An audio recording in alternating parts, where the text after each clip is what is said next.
С Днем Великой Победы! Ура!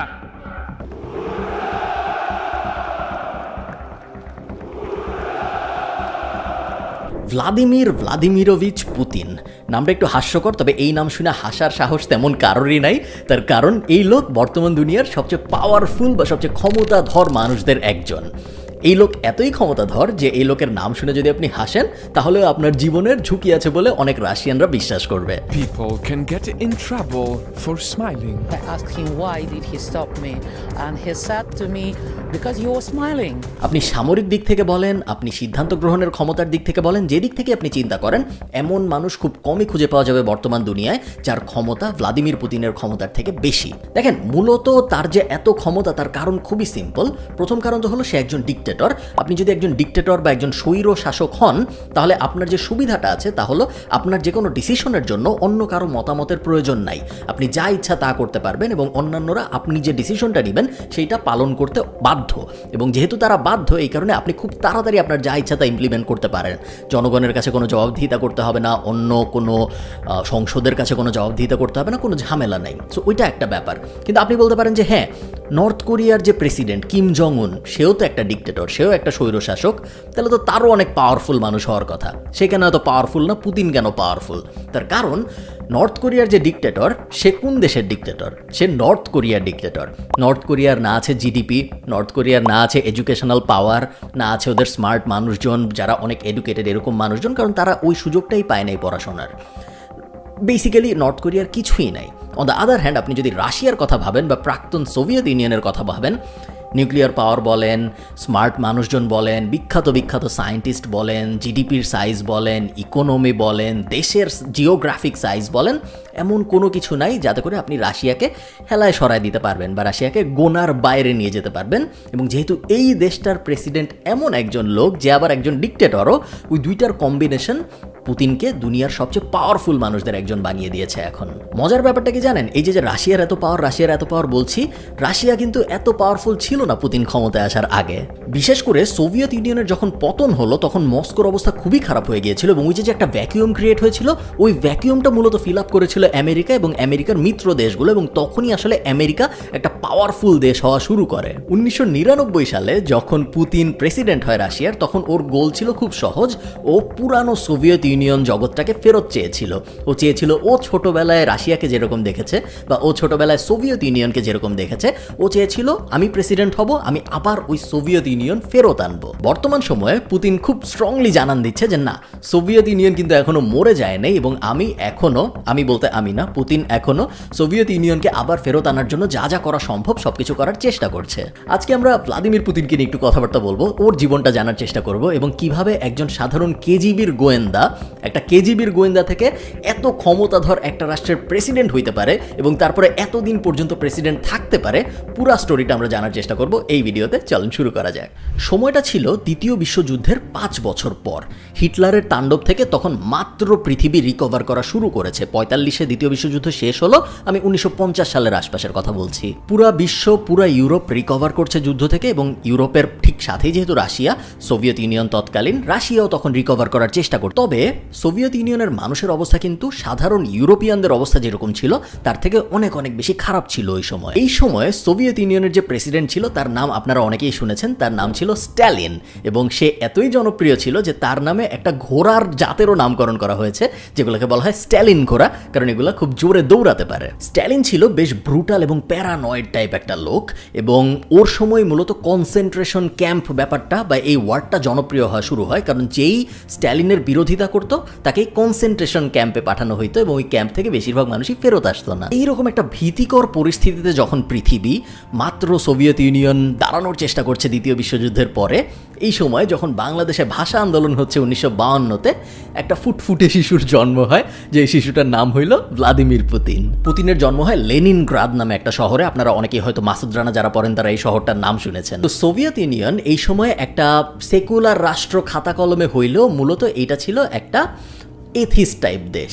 মানে এখানে ধর্ম পালনকে খুব ভালোভাবে দেখা হইতো না, যেটা বর্তমান চায়নায় হয় বলে আমরা জানি। মানে হলো চার্চ ছিল না এমন না, কিন্তু যারা চার্চে যেত, চার্চের কাজকর্ম যারা করতো তাদের নামে লিস্ট করা হইতো এবং অনেক সময় দেখা যেত রাতের বেলা তাদেরকে উঠাই নিয়ে যাওয়া হয়েছে। তো এইরকম একটা দেশে যখন পুতিনের জন্ম হয় একটা সাধারণ খ্রিস্টান ধর্মাবলম্বী পরিবারে, তখন পুতিনের বাবা মা চেয়েছিল যে না, আমাদের পরিবারে যেহেতু জন্ম হয়েছে ওকেও আমরা খ্রিস্টান বানাবো, এবং লুকায় গোপনে যখন ওর 7 মাস বয়স তখন ওকে ব্যাপটাইজ করা হয় এবং খুব গোপনে করা হয় যেন কেউ না জানে যে একেও আমরা খ্রিস্ট ধর্ম দিচ্ছি। আচ্ছা, পুতিন কিন্তু ছোটবেলা থেকে বোঝা গিয়েছিল যে এই ছেলে খুব একটা সাধারণ ছেলে না, বেশ দুষ্টু টাইপ ছেলে, আমার আপনার মতো ভদ্র মানুষ না। এবং যদি আমি উদাহরণ দিই তাহলে আপনার খুব ক্লিয়ার হয়ে যাবে বোঝা। যখন পুতিনের বয়স 7 বছর, 6-7 এরকম, তখন পুতিন একবার ঠিক করে যে আমি আর বাসায় থাকবো না, আমি বাসা থেকে চলে যাব, আমি পৃথিবী ঘুরবো, আমি সোভিয়েত ইউনিয়ন ঘুরবো। এবং ও আর ওর 3-4 বন্ধু মিলে একটা ট্রেনে ওঠে, এবং ট্রেন কোথায় যাচ্ছে ওরা কেউ জানতো না। ট্রেনে উঠে ওরা 2 শহর পরে যায় নামে, এবং ওই শহরে ওরা 1 রাত কাটায়।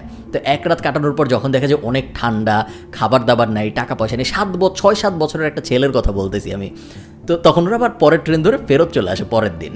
এবং ফেরত যখন আসে তখন ওর বাবা ওর উপর অনেক রাগ হয়, এবং রাগ হওয়াটাই স্বাভাবিক, যে 1 রাত 6 বছরের ছেলের কোনো খবর নাই, সো রাগ হওয়াটা আন্ডারস্ট্যান্ডেবল। এবং ওর বাবা ওকে বেল্ট দিয়ে ভয়াবহ ধরনের মারে ওই দিন। এবং মারার পরে ওদের বাসায় একটা নতুন রুল হয় যে পুতিন ওর ঘরের সামনের যে দরজা, সেই দরজা খুলে বাইরে তো যেতেই পারবে না বড়দের ছাড়া একা একা, ইনফ্যাক্ট ওর ব্যাকইয়ার্ডেও যাইতে পারবে না। সো ওর বাড়ির পিছনে যে উঠান ছিল ওইখানেও ওর যাওয়ার পারমিশন নেই। এমনিতে 8-10টা পরিবারে যেরকম হাসি খুশি ব্যাপার দেখা যায় বাবা মা সন্তানদের মধ্যে, পুতিনের পরিবারে ওই ব্যাপারটা একদমই ছিল না। পুতিন বেশ অপ্রেসড, বেশ বাজে একটা চাইল্ডহুডের মধ্যে দিয়ে আসলে বড় হয়েছে। পুতিনের বাবার একটা বন্ধু ছিল এবং এই বন্ধু বই লিখত। তো ওর একটা বইতে ও খুব সুন্দর করে ব্যাখ্যা করেছে যে পুতিনের ছোটবেলাটা আসলে কীরকম ছিল, ওর বাবা ওর উপর কীরকম অত্যাচার করতো, বেল্ট দিয়ে মারা বলেন, খাবার না দেওয়া বলেন, অনেক ধরনের অত্যাচার এবং অনেক ধরনের মানসিক অত্যাচারও করতো। এবং এই সব ব্যাপারগুলো উনি ওনার বইতে লিখেছে। সব মিলায় বলা যায় যে পুতিনের ছোটবেলাটা আসলে খুব সুখকর একটা ছোটবেলা ছিল না। পুতিনের বয়স যখন 8 বছর তখন ওকে প্রাইমারি স্কুলে ভর্তি করানো হয়। ওই রাশিয়ার তৎকালীন বা সোভিয়েত ইউনিয়নের তৎকালীন সিস্টেমটা ছিল যে আপনি প্রথমে আপনার বাচ্চাকে কিন্ডার গার্ডেনে পাঠাবেন, তারপরে সেখান থেকে প্রাইমারি স্কুলে পাঠাবেন। বাট পুতিনের বাবা বলেছিল যে না, কিন্ডার গার্ডেনে পাঠানোর কিছু নেই, আমি নিজেই শিখাইতে পারবো, কিন্ডার গার্ডেনের দরকার নেই, এবং ওকে সরাসরি প্রাইমারি স্কুলে পাঠানো হয়। যেহেতু কিন্ডার গার্ডেন পুতিন বাসায়ই পড়েছে এবং অন্যান্য বাচ্চারা স্কুলে পড়েছে, যখন পুতিন প্রাইমারি স্কুলে যায় তখন যে দেখা যায় যে ওর কোনো বন্ধু নাই। অন্যান্যরা যারা কিন্ডার গার্ডেনে একসাথে ভর্তি হয়েছিল তারা বড় হয়েছে যখন, ওদের অনেক বন্ধু বান্ধব আছে, ওরা দুপুরবেলা একসাথে লাঞ্চ করে, টিফিন খায়।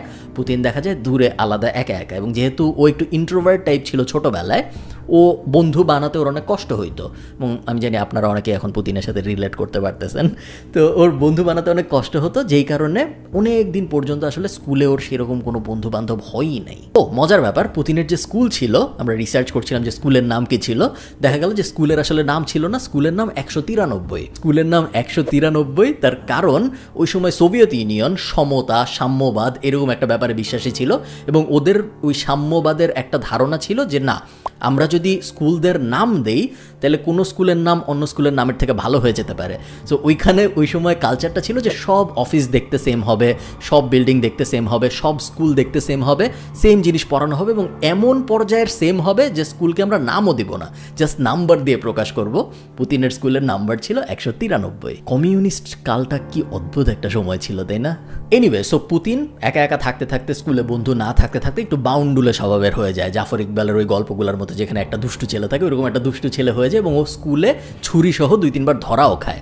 ও ছুরি পকেটে নিয়ে স্কুলে যাইতো। যেই সময়ের কথা আমি বলছি, এই সময় কমিউনিস্ট পার্টি ছিল সোভিয়েত ইউনিয়নের একমাত্র রাজনৈতিক দল। আপনারা বুঝতেই পারতেছেন যে সোভিয়েত ইউনিয়নের ওই সময় অবস্থা কীরকম ছিল, অনেক রাজনৈতিক দল অপারেট করবে এইরকম সিচুয়েশন ছিল না।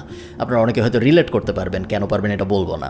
তো ওই সময় সোভিয়েত ইউনিয়নে যেহেতু একটাই রাজনৈতিক দল, কমিউনিস্ট পার্টি, ওই দলটা না স্কুলে আসতো স্কুলের থেকে রিক্রুটমেন্ট করার জন্য। সো ওরা স্কুল লেভেল থেকেই মানুষকে ওদের দলে যোগ দেওয়ার প্রতি আগ্রহী করার জন্য স্কুলে স্কুলে ক্যাম্পেইন চালাইতো। রাজনীতির প্রতি পুতিনের কোনো আগ্রহ ছিল না। সো স্কুলে যখন ওরা ক্যাম্পেইন চালাতে আসতো পুতিন পালায়ে যাইতো, এবং এই ব্যাপারটা ওর বাবা একদমই পছন্দ করতো না। ওর বাবা ছিল কমিউনিস্ট পার্টির একটা বড় লিডার।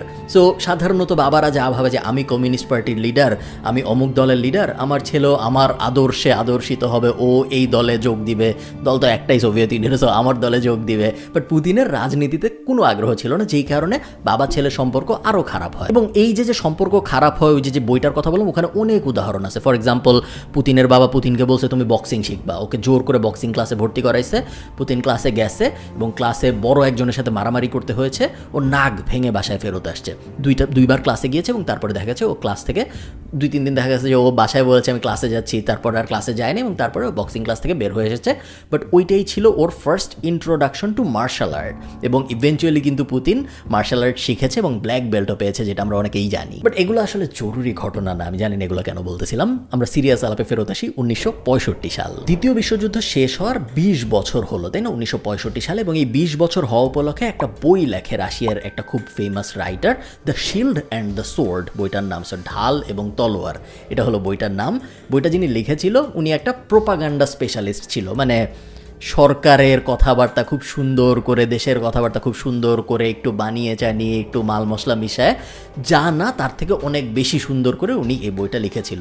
বইটা অনেক পপুলার হয় সোভিয়েত ইউনিয়নে, মানুষ পাগলের মতো বইটা পড়া শুরু করে এবং বইটা এত জনপ্রিয় হয় যে 3 বছরের মধ্যে বইটা নিয়ে একটা সিনেমা বানানো হয়। বইয়ের মূল কাহিনীটা বা সিনেমার মূল কাহিনীটা ছিল যে একটা কেজিবি এজেন্ট যে ডাবল এজেন্ট হিসেবে জার্মানিতে কাজ করতো এবং তার লাইফের অ্যারাউন্ডে এই বইটা এবং সিনেমাটা। এবং এই বইটা নিয়ে যখন সিনেমা বানানো হয়, সিনেমাও বিশাল জনপ্রিয় হয়। এবং এই সিনেমা কার ভালো লাগে? আমরা সবাই জানি এই সিনেমা ভালো লাগে ভ্লাদিমির পুতিনের। বই যখন বের হয়েছিল তখন ও বই পড়ে নাই, তখন ও বইটই পড়ে না, অত ঝামেলার মধ্যেও নাই। বাট সিনেমা যখন বের হয়, ও এবং ওর আরও কয়েকটা বাউন্ডুলে টাইপ বন্ধু সিনেমা দেখতে যায়, সিনেমাটা ওদের খুবই ভালো লাগে এবং এই ফার্স্ট পুতিন একটা ভালোবাসা জন্মায় ওর কেজিবির প্রতি, যে কেজিবি এবং ওর জীবন পরবর্তীতে অনেক ওতপ্রোতভাবে জড়িয়ে গিয়েছে। But this is the first time যখন পুতিন ভাবে যে না, এই সিনেমাটা আমার অনেক ভালো লাগছে, এই সিনেমার যে নায়ক সে ডাবল এজেন্ট হিসেবে জার্মানিতে ছিল, কেজিবিতে কাজ করতো, ওটা দেখে পুতিন ভাবে যে না, আমিও কেজিবিতে কাজ করতে চাই। রিসেন্টলি এই যুদ্ধ শুরু হওয়ার কিছুদিন আগে পুতিনকে একটা ইন্টারভিউর জিজ্ঞেস করছিল যে আপনার পছন্দের সিনেমা কি। ও এই সিনেমাটার কথা এতদিন পরে এসে, এখন ওর বয়স কত 70-এর মতো, এখনও এসে ওই সিনেমার কথা বলছে যেটাও দেখছিল 12 বছর 15 বছর বয়সে। এবং ও ইন্টারভিউতে এটাও বলেছে যে এখনও ওই সিনেমার যে গানগুলো ছিল ওই গানগুলো ওকে গাইতে বললে ওর পুরো লিরিক্স মুখস্থ, একটা ওয়ার্ডও ভুলে নাই। এত সিরিয়াসলি ওই সিনেমাটা ওকে ইনফ্লুয়েন্স করেছিল সেই সময়ে। আচ্ছা, আমাদের এডুকেশন সিস্টেমটা কি? আমাদের সিস্টেমটা হলো আমরা ক্লাস 1 থেকে ক্লাস 12 পর্যন্ত পড়বো, 12 বছর। সো লাস্টের 2 বছর হলো কলেজ, ফার্স্টে 10 বছর স্কুল, তারপরে আমরা ইউনিভার্সিটিতে চলে যাব। টোটাল 12 বছরের আমাদের প্রিলিমিনারি বা প্রাইমারি এডুকেশন। সোভিয়েত ইউনিয়নের সিস্টেমটা ছিল একটু আলাদা, ওদের এই ব্যাপারটা 10 বছরের। আপনি 10 বছর পড়বেন, তারপরে আপনি বিএসসি টাইপ ডিগ্রি বা উচ্চতর ডিগ্রি আপনি যা নিতে চান ওই জন্য আপনি চলে যাবেন। 1970 সালে পুতিন ওর স্কুল জীবন শেষ করে এবং স্কুল জীবন শেষ করার পরে আমাদের জীবনে যে ডিলেমা, পুতিনের জীবনে ওই ডিলেমা ছিল যে আমি এখন কি করব। ওর ডিলেমাটা একটু সহজ ছিল, কারণ ওই যে ছোটোবেলায় সিনেমা দেখছিল, ও জানে যে আমার হাতে অপশন 2টা, আমি হয় আর্মিতে যাব, সেনাবাহিনীতে যাব, অথবা আমি কেজিবিতে যাব, যেটা হলো ইন্টেলিজেন্স এজেন্সি। সো আর্মি নিয়ে যখন ও ভাবা শুরু করে তখন ও দেখে যে না, আর্মিতে মনে হয় আমার পক্ষে যাওয়া সম্ভব হবে না, আর্মির যে এন্ট্রান্স এক্সাম ওইটা আমি পাস করতে পারবো বলে আমার মনে হয় না। এখন কেজিবিতে যাওয়ার 2টা উপায় ছিল সেই সময়। আপনি আর্মি হয়ে কেজিবিতে যেতে পারতেন, সো যারা আর্মিতে যেত তারা আর্মিতে ঢোকার পরে কেজিবির জন্য এন্ট্রান্স এক্সাম দিতে পারতো, এটা একটা অপশন ছিল। আর একটা অপশন ছিল আপনার একটা ল ডিগ্রি নিতে হইতো। সো আপনার যদি হাতে একটা ল ডিগ্রি থাকতো, আপনি যদি একজন লয়ার হইতেন, তাহলে আপনি ওখান থেকেও কেজিবিতে অ্যাপ্লাই করতে পারতেন। পুতিন যেহেতু দেখলো যে না, আমি আর্মি হতে পারছি না, ওর সেকেন্ড অপশন ছিল আমি তাহলে একটা ল ডিগ্রি নেই এবং তারপরে ওই ল ডিগ্রি ব্যবহার করে আমি কেজিবিতে জয়েন করব। যেই কথা সেই কাজ, পুতিন ল ডিগ্রি নেয়, ল পাস করে। পুতিন কিন্তু একজন লয়ার, আমি জানি না আপনারা জানেন নাকি। এবং তারপরে ও কেজিবিতে চলে যায়। এই প্রথম ও কেজিবিতে জয়েন করার পরে এই প্রথমবার এসে পুতিনের বাবা পুতিনের ওপর খুশি হয়, কারণ ফাইনালি পুতিনের বাবা পুতিনকে এমন কিছু করতে দেখেছে যা সোভিয়েত ইউনিয়নের জন্য। এতদিন পর্যন্ত তো পুতিন নিজের জীবনের জন্য সব কিছু করেছে এবং ওর বাবা যেহেতু সোভিয়েত ইউনিয়ন, দেশপ্রেম, লিডারশিপ ওগুলোই বিশ্বাসী। তো এই প্রথম যখন ও কেজিবিতে জয়েন করে তখন পুতিনের বাবা পুতিনকে বলে না, তুমি আমাদের দেশের ন্যাশনাল ইন্টেলিজেন্সে জয়েন করছো, তুমি এখন দেশের জন্য কাজ করবা, সোভিয়েত ইউনিয়নের মান রক্ষার জন্য কাজ করবা, তোমাকে আমার ভালো লাগছে। এবং এই থেকে শুরু করে ওর এবং ওর বাবার সম্পর্কটা আবার স্বাভাবিক হয় এতদিন পরে এসে। যাই হোক, এরপরে কিছুদিন গল্পে তেমন কোনো টুইস্ট নাই। কেজিবির মতো কাজ করছে, পুতিনের মতো কাজ করছে। কেজিবি কিন্তু তখন আস্তে আস্তে দুনিয়ার সবচেয়ে জনপ্রিয় এবং সবচেয়ে ভালো স্কিলড ইন্টেলিজেন্স ফোর্স হিসেবে আত্মপ্রকাশ করা শুরু করেছে। আপনারা দেখবেন ওই সময়ের যেসব বই, ডেটা, মাসুদ রানা টাইপ জিনিসপত্র, মাসুদ রানাকে আসলে আপনি রিসার্চ পেপার হিসেবে ইউজ করতে পারবেন না, বাট তারপরে আমি বলতেছি যে সব জায়গায় আপনি দেখবেন কেজিবির অনেক সুনাম, কেজিবির এবং ইসরায়েলের যে ইন্টেলিজেন্স এই দুইটার অনেক সুনাম আমরা ওই সময়ও দেখেছি, এখনও আমরা দেখি। এবং যদিও এই সুনামের ভাগিদার মানে ক্রেডিট তো পুতিনের না, পুতিন তখন মাত্র জয়েন করেছে, বাট তারপরে আমি এটা আপনাদের জানায় রাখলাম। তো কেজিবি ভালো কাজ করছে, পুতিন ভালো কাজ করছে, বাট সোভিয়েত ইউনিয়ন কিন্তু ভালোভাবে চলতেছিল না। 80-র দশকে সোভিয়েত ইউনিয়নে বিশাল দুর্নীতি চলতেছে, বিশাল স্বৈরশাসন চলতেছে, প্রেসিডেন্টকে কেউ পছন্দ করে না, ইকোনমির অবস্থা একদম ছেঁড়া বেড়া, সব কিছুর অবস্থা বেশ বাজে। এইখানে গল্পটা খুব ইন্টারেস্টিং হয়েছে এবং এই ব্যাপারটা না আপনাদের একটু মনোযোগ দিয়ে শুনতে হবে, আমি সিরিয়াসলি বলতেছি, আপনারা অন্য যা করতেছেন একটু বন্ধ করেন, সিরিয়াস কথা। 1989 সালে বার্লিন প্রাচীরের ভাঙন হয়। আপনারা বার্লিন ওয়াল ভাঙন বা বার্লিন ওয়াল ফল এই ব্যাপারটা হয়তো কখনো কখনো শুনে থাকবেন। এবং জার্মানি যখন ভাগ হয় তখন পুরো দুনিয়াকে একটা বার্তাই দেয় এই ব্যাপারটা যে কমিউনিজমের মনে হয় দিন শেষ। দেখেন, এটা একটু অফ টপিক চলে যাবে, বাট পৃথিবীতে মূলত গত 100 বছরে আমরা 3 ধরনের শাসন ব্যবস্থা দেখেছি। আমরা দেখেছি ফ্যাসিজম, আমরা দেখেছি কমিউনিজম এবং আমরা দেখেছি লিবারেলিজম। এই তিনটা নিয়ে আমি এখন খুব ডিটেইলে যাব না, কারণ এটা আমাদের পুতিনের জীবনের সাথে অত জড়িত ব্যাপার না, বাট আপনারা যদি জানতে চান আমাকে অবশ্যই কমেন্টে জানাবেন। তো যখন জার্মানির এই ভাঙনটা হয় তখন পুরো দুনিয়া দেখে যে কমিউনিজমের মনে হয় আসলে অবস্থা খারাপ, কমিউনিজমের মনে হয় তেমন কোনো ভবিষ্যৎ আর নাই। বার্লিন দেয়াল যখন ভাঙা হচ্ছে 1989 সালে, তখন পুতিন কাজ করতেছে সিক্রেটলি জার্মানিতেই। সো ওর একদম সামনেই পুরো ব্যাপারটা হচ্ছে। সো পুতিন নিজে খুব ক্লোজলি জিনিসটা মনিটর করে যে না, একদম আমার সামনে আমি দেখছি একটা কমিউনিজম বেসড রাষ্ট্রের পতন হচ্ছে এবং আমার যে দেশ সোভিয়েত ইউনিয়ন, আমার দেশও কমিউনিজমে বিশ্বাসী। সো পুতিনের মনে একটা ভয় ঢুকে যায় যে জার্মানির মতো এত পাওয়ারফুল একটা দেশ, এই দেশের যদি কমিউনিজমের কারণে পতন ঘটতে পারে তাহলে আমার দেশ সোভিয়েত ইউনিয়ন যে কমিউনিজমের ধারণাটাকেই এস্টাবলিশ করছে পুরো দুনিয়ায়, আমার দেশেরও মনে হয় অবস্থা খারাপ হয়ে যাবে। 2 বছরের মধ্যে পুতিনের ধারণা সত্যি হয়। 26শে ডিসেম্বর 1991 সালে অফিসিয়ালি সোভিয়েত ইউনিয়ন ভেঙে যায়, আলাদা হয়ে যায় সব দেশ এবং 15টা আলাদা আলাদা দেশের সৃষ্টি হয় ওই সময়। এই জিনিসটা যখন হয় তখন পুতিন ছুটিতে ছিল সেন্ট পিটার্সবার্গে এবং ওকে যখন পরে জিজ্ঞেস করা হয় যে এই যে সোভিয়েত ইউনিয়ন ভেঙে গেল এই ব্যাপারটা নিয়ে তোমার মতামত কি, ও বলেছিল যে পৃথিবীতে এর থেকে স্যাড ব্যাপার বা এর থেকে কষ্টের ব্যাপার আর কিছু হয় নাই। এখন আপনি ব্যাপারটা চিন্তা করেন, World War I হয়েছে, World War II হয়েছে, কতগুলা ফেমিন, দুর্ভিক্ষ টুর্ভিক্ষ, কত খারাপ জিনিসপত্র হয়েছে পুরা দুনিয়ায়। বাট পুতিনের মতে এই যে সোভিয়েত ইউনিয়নের ভাঙন, এর থেকে খারাপ কিছু পৃথিবীর ইতিহাসে কখনো হয় নাই। এটা ও ওই দিন বিশ্বাস করত এবং ওইটাও আজ পর্যন্ত বিশ্বাস করে। যাই হোক, সোভিয়েত ইউনিয়নের যখন পতন হয় পুতিন 2টা কাজ করে, 2টাই বেশ ইন্টারেস্টিং কাজ। প্রথম কাজ, ও কেজিবি ছেড়ে দেয়। এখন এই ব্যাপারটা আপনার চিন্তা করতে হবে, যেই ছেলে ছোটোবেলায় সিনেমা দেখে ডিসাইড করছিল যে না আমি কেজিবিতেই জয়েন করব এবং এটাই আমার একমাত্র গোল, এই ছেলে কেজিবি ছেড়ে দেয় একদম 1-2 এর মতো, এত চিন্তা ভাবনা না করে। সোভিয়েত ইউনিয়নের পতন ঘটে, ও বলে যে না আমি এখন আর কেজিবিতে কাজ করবো না, আমি কেজিবি ছেড়ে দিব। ডিসিশন 1। ডিসিশন 2 কি ছিল? ও বলে আমি রাজনীতিতে জয়েন করব। তো তখন পুতিনের যেসব বন্ধু বান্ধব ছিল তারা অনেকেই জিজ্ঞেস করে যে ভ্লাদিমির, তুমি কেজিবি ছেড়ে দিচ্ছ, রাজনীতিতে জয়েন করতেছো, কাহিনীটা আসলে কি? এবং পুতিন খুব সিম্পলি জিনিসটা ব্যাখ্যা করে যে ভাই, আমার উদ্দেশ্য আমি সোভিয়েত ইউনিয়নকে আবার এক করতে চাই। আমি যদি একজন কেজিবি এজেন্ট থাকি, আমি একজন ইন্টেলিজেন্স কর্মকর্তা, আমার পাওয়ার আর কতটুক? আমি কি দেশ এক করতে পারবো? ওই যে 15 দেশ আলাদা হয়ে গেছে, আমি কি কখনো আর ফেরত আনতে পারবো এদের? আমি একজন এজেন্ট হিসেবে আমার পাওয়ার এত না, এবং আমি যে একদম কেজিবির প্রেসিডেন্ট তাও তো না, আমি কেজিবির সামান্য একজন এজেন্ট। সো আমার পক্ষে একজন কেজিবি এজেন্ট হিসেবে এত বড় বড় কাজ করা সম্ভব না, যেটা আমার গোল। সো আমার মনে হয়েছে, আবার বলতেছি আমার না, পুতিনের মনে হয়েছে যে আমি যদি রাজনীতিতে যাই এবং কোনো না কোনো দিন যদি আমি এমন একটা উচ্চতর পর্যায়ে পৌঁছাতে পারি যেখানে আমি ডিসিশন ইনফ্লুয়েন্স করতে পারবো, তখন যে হয়তো আমি আবার সোভিয়েত ইউনিয়নকে যদি এক করা যায় এরকম কোনো ডিসিশন নিতে পারি, তাহলে আমি আমার জীবনকে সার্থক ভাববো। 1991 সালে পুতিন কেজিবি ছেড়ে দেয়। এর পরের 6 বছর ও একদম পাগলের মতো রাজনীতি করে, সব রাজনৈতিক কর্মকর্তাদের সাথে সখ্যতা গড়ে তোলে। ওর যেহেতু একটা এজেন্ট টাইপ ব্যাকগ্রাউন্ড ছিল, খুবই স্মার্ট মানুষ ছিল, খুব তাড়াতাড়িও মানুষের সাথে ফ্রেন্ডশিপ করতে পারতো। জার্মানিতে ও ডাবল এজেন্ট হিসেবে কতদিন কাজ করছে এবং কেজিবি এজেন্ট হিসেবে পুতিনের যে সব কাজকর্ম বা অপারেশনের কাহিনী, সেগুলো সব ফ্যাসিনেটিং কাহিনী। অনেক অনেক অপারেশন অনেক সাকসেসফুলি করতে পারছে, যেগুলা মানে অন্য কেউ হয়তো বেঁচে ফেরত আসতে পারতো না এরকম সিচুয়েশন থেকে। তো ছেলে খুব স্মার্ট ছিল, এই বিষয়ে কোনো সন্দেহ নাই। এবং 6 বছরের মধ্যে এই ছেলে রাজনীতি করতে করতে করতে করতে কেজিবির প্রেসিডেন্ট হয়ে যায়। নর্মাল মানুষ কি, আপনি চিন্তা করেন ব্যাপারটা, যেই ছেলে ছোটবেলা থেকে ভাবছিল যে আমি কেজিবিতে এজেন্ট হইতে চাই, এইটাই ছিল স্বপ্ন।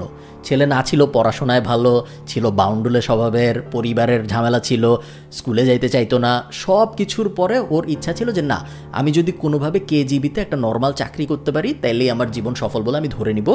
সেই ছেলে কেজিবিতে জয়েন করে, কেজিবির চাকরি ছেড়ে দেয়, রাজনীতিতে ঢুকে এবং তারপরে কেজিবির হেড হয়, রাশিয়ার সিক্রেট সার্ভিসের হেড। এইটা মানে কোনোভাবেই হেলায় ফেলায় হারানোর মতো বিষয় না, বিশাল ব্যাপার। এবং নর্মালি অন্য যে কেউ হলেও ভাবতো যে আমার এইম ছিল আমি কেজিবির কর্মী হব, আমি এখন কেজিবির হেড হয়ে গেছি, আমি থামি।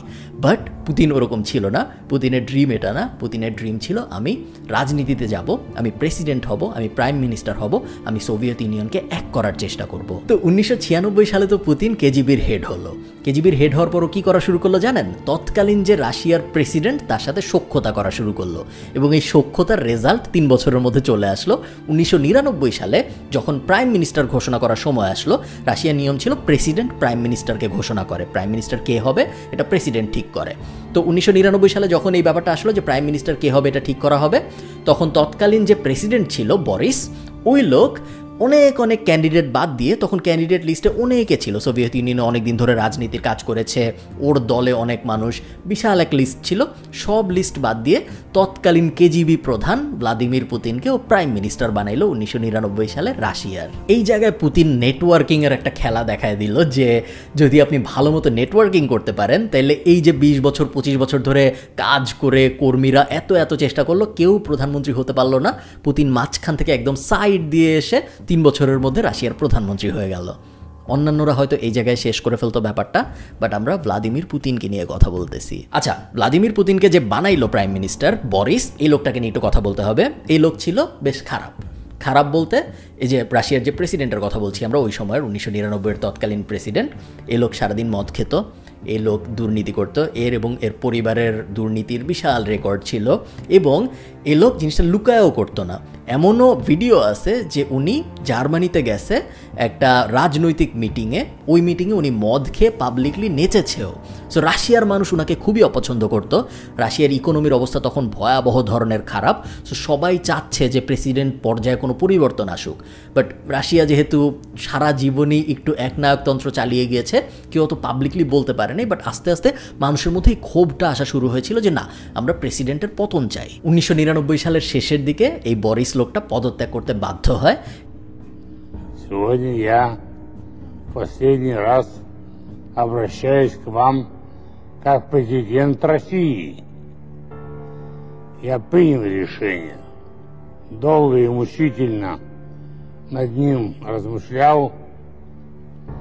Сегодня, в последний день уходящего века, я ухожу в отставку. Я хочу попросить у вас прощения. এবং যখন প্রেসিডেন্ট পদত্যাগ করে, নিয়মটা হলো তখন প্রাইম মিনিস্টার হবে ভারপ্রাপ্ত প্রেসিডেন্ট। সো আমাদের প্রাইম মিনিস্টার কে ছিল? Vladimir Putin. So Vladimir Putin 1999 সালে প্রথমবারের মতো ভারপ্রাপ্ত বাট প্রথমবারের মতো রাশিয়ার প্রেসিডেন্ট হয়ে যান। এই যে 1999 সালে ভ্লাদিমির পুতিন ক্ষমতা পাইল, প্রেসিডেন্ট হইল, তখন থেকে আজ পর্যন্ত এই লোক প্রেসিডেন্ট হওয়ার বাদ দেয় নাই, সারা জীবন ধরেই প্রেসিডেন্ট হয়েই আছে এখন পর্যন্ত। তখন পুতিন প্রথমেই ভারপ্রাপ্ত প্রেসিডেন্ট হয়, তখন কিন্তু রাশিয়ার অবস্থা অনেক খারাপ, একটু আগে আমি যে বললাম ইকোনমি এই সেই দুর্নীতি ইত্যাদি। বাট ওই সময় চেচনিয়ার সাথে রাশিয়ার যুদ্ধ হচ্ছে এবং চেচনিয়া স্বাধীন হয়ে যেতে চাচ্ছে, রাশিয়া চাচ্ছে না ওরা স্বাধীন হইতে দিব না, এ ধরনের একটা ক্যাচাল চলছে।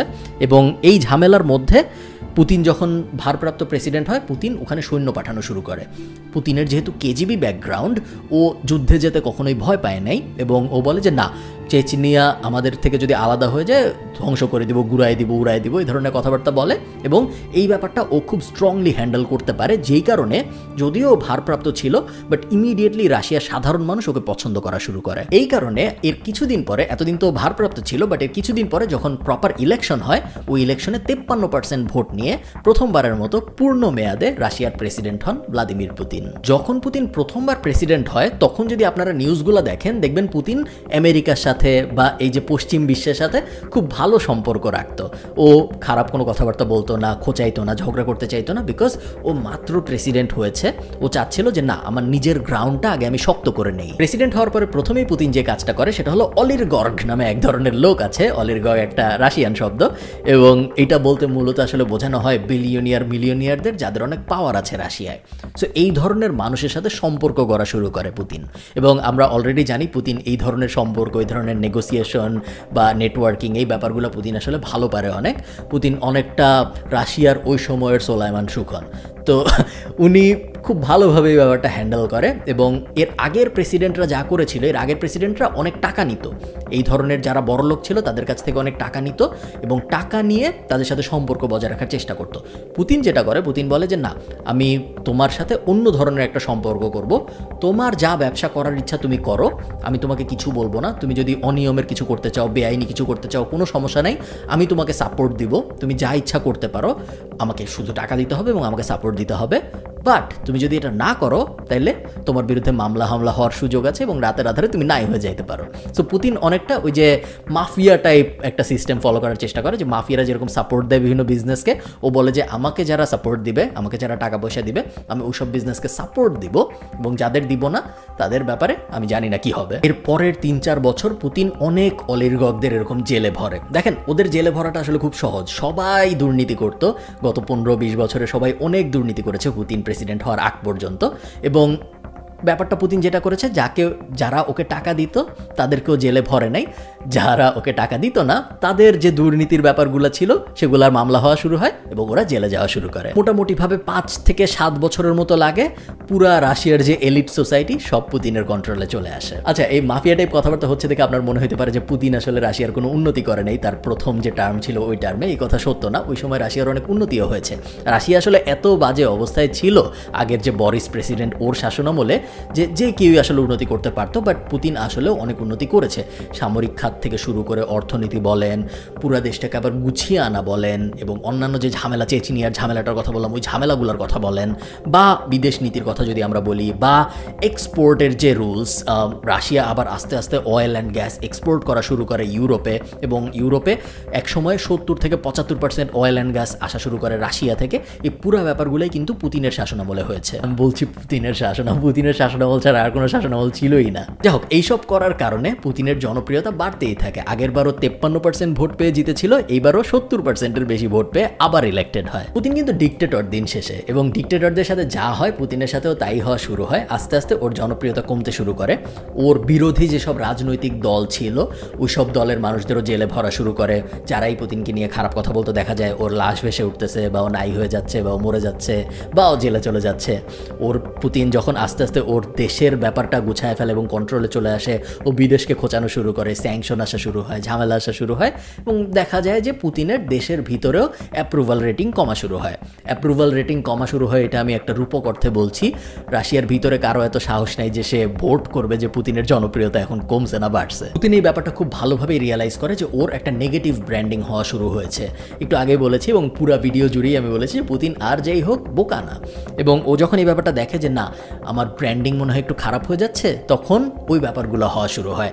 পুতিন ঘোড়ার পিঠে বসে আছে জামা ছাড়া, পুতিন কুকুরের বাচ্চা আদর করছে, পুতিন ঘোড়া চালাচ্ছে, ভাল্লুকের পিঠে বসে আছে, এই ধরনের ব্যাপারগুলো আস্তে আস্তে আবার সামনে আসা শুরু হয়। এবং মিডিয়াকে পুতিন খুব ইন্টারেস্টিং ওয়েতে ইউজ করে, অনেকে বলবে প্রোপাগান্ডা, অনেকে বলবে মিসলিডিং তথ্য, বাট মূলত ও নিজের এরকম একটা ব্র্যান্ডিং করতে চায় যে আমি এখনও আছি, আমি এখনও একজন স্ট্রং নেতা, তোমরা আমাকে বিশ্বাস করতে পারো, আমার উপর ভরসা রাখতে পারো, আমি রাশিয়াকে ঠিক পথেই নিয়ে যাচ্ছি। নেক্সট ইলেকশন ছিল 2008 সালে। রাশিয়ার তখন সংবিধানে নিয়ম ছিল যে কেউ 2 বারের বেশি প্রেসিডেন্ট হইতে পারে না।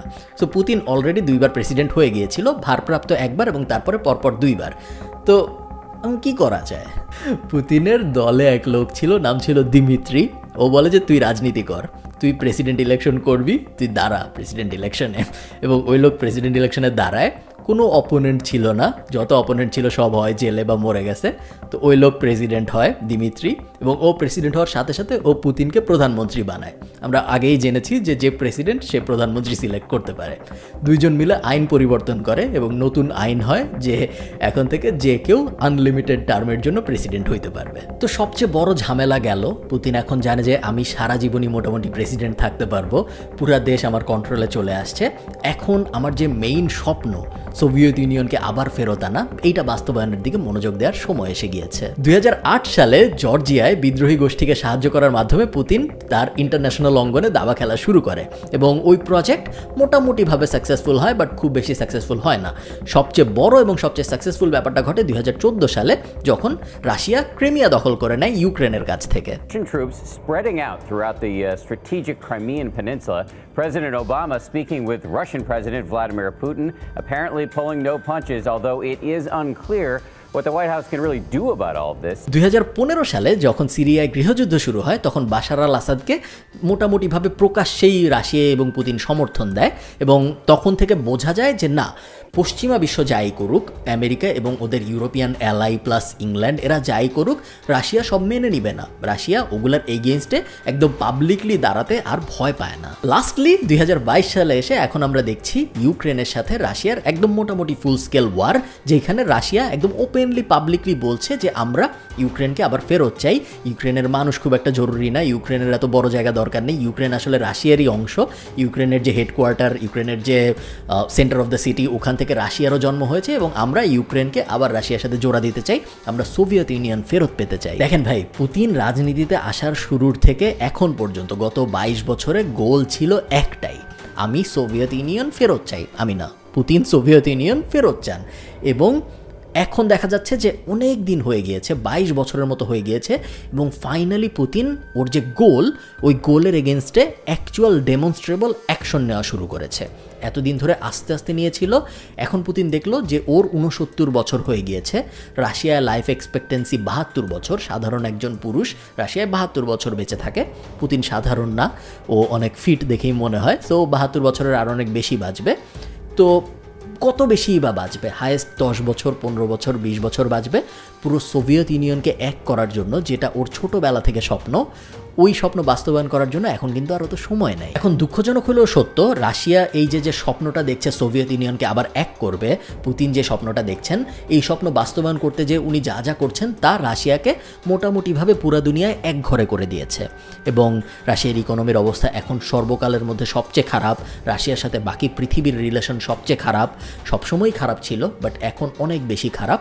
এবং প্রতিনিয়তই মনে হচ্ছে যে রাশিয়া যা করছে তা থার্ড ওয়ার্ল্ড ওয়ারকে এসকেলেট করার একটা সম্ভাবনা সৃষ্টি করছে। আপনি একটু ব্যাপারটা বোঝার চেষ্টা করেন, যখন মানুষ মোবাইল কি জানতো না, ওই সময় রাশিয়া স্পেসে কুকুর পাঠাইতো, এবং এই ব্যাপারটা থেকে আপনি বুঝতে পারেন যে রাশিয়া কি পরিমাণ পাওয়ারফুল একটা দেশ ছিল। সেই দেশের এখন কি অবস্থা, এখন ওই 1 রুবল 1 সেন্টের থেকেও কম পাওয়ারফুল।